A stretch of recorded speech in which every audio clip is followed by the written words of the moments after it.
Sabah everybody and welcome back to the channel. Today I want to talk to you guys about this new device from Microsoft called the Surface Duo. This device is pretty much like, if I had to describe it, would be Windows meets Android meets a dual display device that folds. It is a great experience overall, and I think there's a lot of promise coming into this. And of course I had the opportunity to spend some time with it over the weekend since it's actually on display at Best Buy and it is turned on. This is TK. Let's go ahead and talk about the Surface Duo from Microsoft.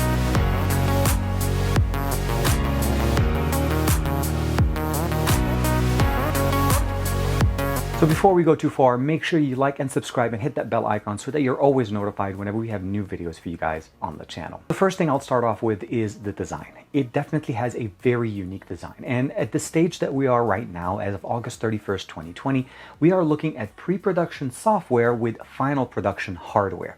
The hardware is pretty much locked down. There's not much really that can be changed because we have it in stores. It's sitting as a display unit over at Best Buy, which means they can't really change the hardware anymore.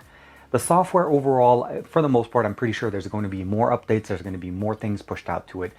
It didn't feel like it was final, but definitely looked very promising. And the best way to describe it is a lot of the gestures and a lot of the functionalities that we have in Windows have been basically influencing the way the UI is done here. We are running Android 10.0, so that's one thing to keep in mind. No mention as far as Android 11.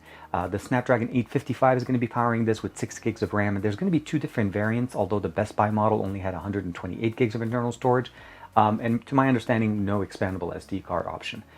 We have one single speaker that's sitting on the left display, so that's where the earpiece is on the left display. The right earpiece is purely for phone calls, so if you're making phone calls, you close the display backwards where the hinge is sitting on the left, and that's how you make phone calls, and that's where the earpiece is. And the microphone obviously is sitting opposite at the bottom of the display. The UI overall is pretty much very nice, very clean, very minimalistic, not very heavy in the UI elements. That could change though, again, pre-production software. I have to say gestures and overall took me a little bit to figure out basically how to get the full screen gesture going. Kind of like Windows snapping, the way we do it in normal on Windows on our PCs, where you take a window and you actually snap it to the top and it opens up basically full screen. This works really good. And even though this device had two screens, which give us the ability basically thinking there's going to be an issue swiping your finger from one side to the other, the way they did it with the whole glass situation on both displays, and they're using, by the way, the same glass on the inside and the outside protection, so the same Gorilla Glass as far as the protection. Swiping from one side to the other is actually very nice and very smooth. Even though there's an opening, it still glides very nicely across the device. You're able to position it in whatever position you want. You can actually have it either open like a book, close it all the way on the other side, keep it closed.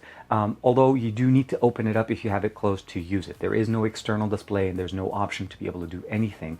Not even answer phone calls since you can't really even see the display. My recommendation though is, as a nice little thing, is since you technically can fold it all the way on the other side, you can actually keep it unfolded on the other side all the time and just basically take it out and turn on the screen. That's also an option that you can do it. Speaking of the display, the UI is set up in a way so that if you fold the display all the way on the other side, so you have both displays facing out but it's folded closed, only one display is turned on at one time. And if you want to be able to switch to the other one, flip over the display and actually double tap on that screen and it'll actually activate the one that's facing you and of course turn off the other one.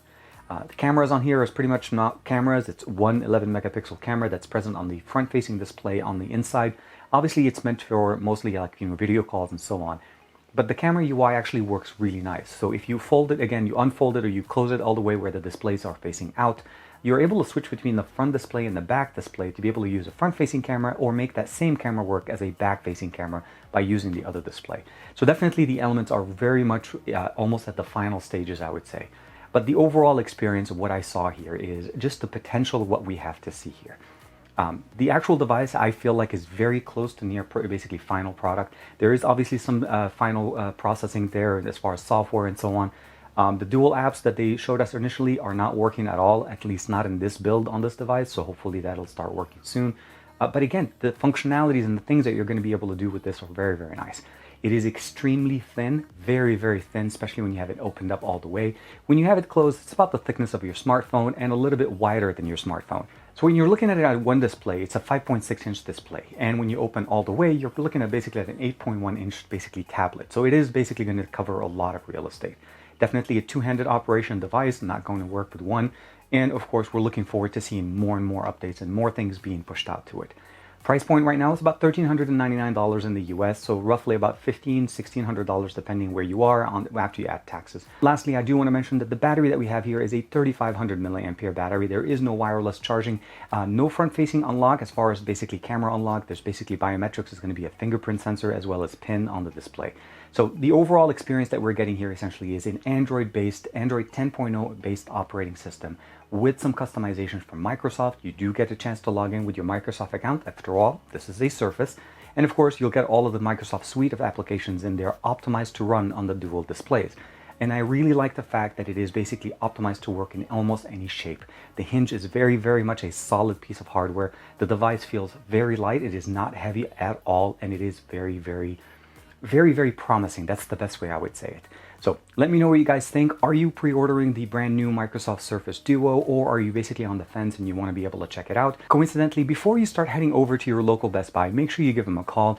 To my understanding is not every single Best Buy has them on display. And of course, sometimes when you do call them, they'll say that they don't have it. So make sure you call and speak to the mobile department to confirm if they do and they don't have it. I'll see you guys in the next video. And of course, as always, thank you very much for the support.